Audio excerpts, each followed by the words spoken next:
হ্যাঁ guys, welcome back to my channel আর an Bengali vlog. তোমরা সবাই কেমন আছো? তো আজকে আমি চলে যাচ্ছি চুল কাটতে। তো অনেক দিনের ইচ্ছে ছিল চুল কাটবো, অনেক দিন হয়ে গেল চুল কাটিনি। তো আজকে হলো চুল কেটে নি। তো এখানে চলে এসেছি আমার মাসির ঘরে। তো ওইখানে মাসি পার্লার আছে, তো মাসি চুল কেটে দেয় আমাকে সবসময়, বিয়ের আগেও আর এখনো।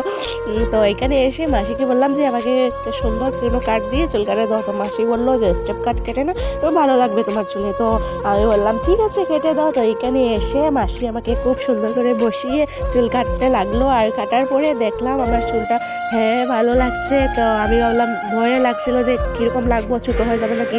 তারপর কাটার পর দেখি যে না, ভালোই লাগছে অনেক, মানে ভালোই লাগছে আমার, আমি স্যাটিসফাইড। তো এখানে চুল কেটে আমার এই যে আমার ফাইনাল লুক। তো তুমি নিশ্চয়ই আমাকে বলবে যে কেমন হয়েছে। তারপর আমরা ঘরে নিয়ে এলাম চাট। তো এসে ঘরে খেয়ে, আর এদিকে আমার চুল কাটলে অনেক মাথা ব্যথা করে, তো এখানে এসে মা তেল দিয়ে দিচ্ছে।